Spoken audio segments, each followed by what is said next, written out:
News, सच जरूरी है। नमस्कार दर्शकों, ये MNS न्यूज नेटवर्क और आप देख रहे हैं MNS न्यूज टीम। मैं हूं आपके साथ शुभांगी। तो आइए देखते हैं आज की कुछ खास खबरें।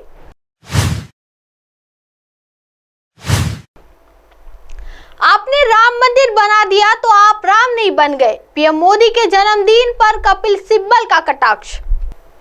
अयोध्या में श्री राम मंदिर का लगभग 70% से ज्यादा निर्माण कार्य पूरा हो चुका है। जनवरी 2024 के पहले हफ्ते तक दूसरे तल का निर्माण कार्य संपन्न हो जाएगा। इस बीच राज्यसभा सांसद और वरिष्ठ वकील कपिल सिब्बल का बयान सामने आया है। उन्होंने कहा कि अगर आपने मंदिर बना दिया तो आप राम नहीं बन गए। राम तो वही है जो राम के रास्ते पर चले। यह कहने से कि आप सनातन धर्म के खिलाफ है, इससे भी आप सनातनी नहीं बन जाते। उन्होंने कहा कि आप सिर्फ एक गुण सनातनी के बता दीजिए। सनातनी हिंसा भेदभाव की बात नहीं करता, ये खुद ही सनातन नहीं है, और जो खुद सनातनी नहीं है वे सनातन धर्म की रक्षा कैसे करेगा।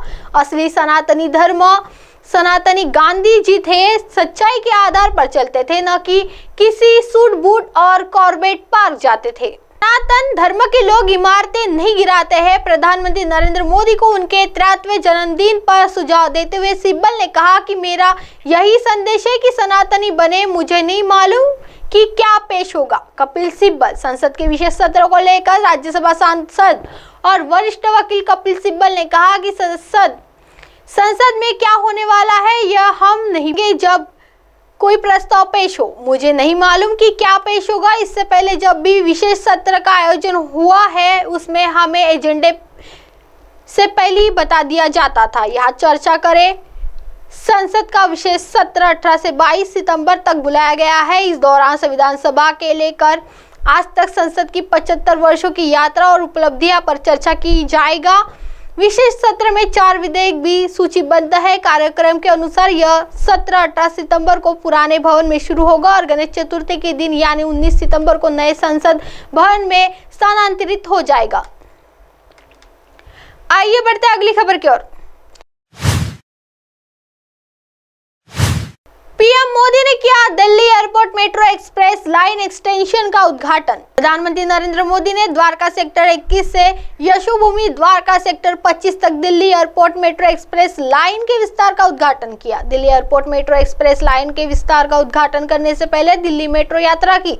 धौलाकुआं से द्वारका सेक्टर 25 तक मेट्रो से यात्रा करने के दौरान पीएम मोदी ने मेट्रो में यात्रियों के साथ सेल्फी ली और उनसे मेट्रो के अनुभव के बारे में जानकारी ली। मेट्रो में पीएम मोदी यात्रियों के साथ सफर कर रहे थे। छोटे बच्चों को दुलारा भी दिया।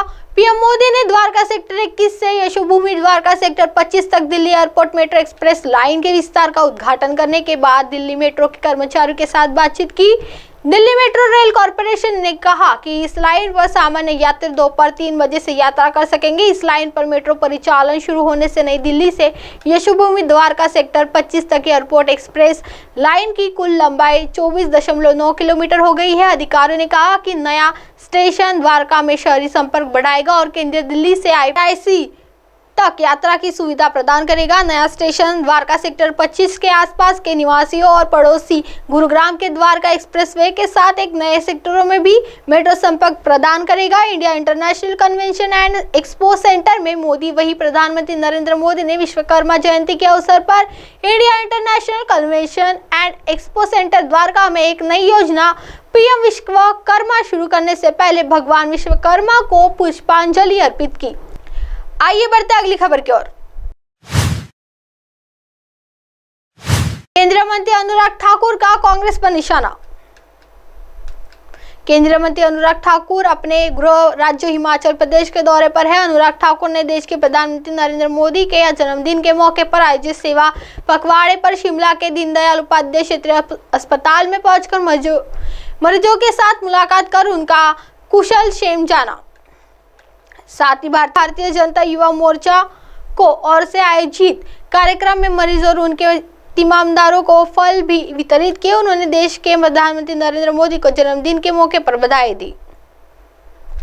इंडिया गठबंधन पर निशाना। इस दौरान मीडिया से बातचीत के दौरान केंद्रीय मंत्री अनुराग ठाकुर ने इंडिया गठबंधन पर भी जमकर निशाना साधा। हाल ही में पूर्व केंद्रीय मंत्री पी चिदंबरम के संविधान पर हमले के वाले बयान पलटवार करते हुए अनुराग ठाकुर ने कहा कि उन्हें यह देखना चाहिए कि तमिलनाडु में कांग्रेस और उसके सहयोगी क्या कर रहे हैं, कैसे इंडिया गठबंधन में शामिल नेता संविधान और सनातन धर्म का अपमान कर रहे हैं। उन्होंने कहा कि इस विपक्षी गठबंधन के नेता संविधान की मर्यादाओं को तार तार करने में लगे हैं।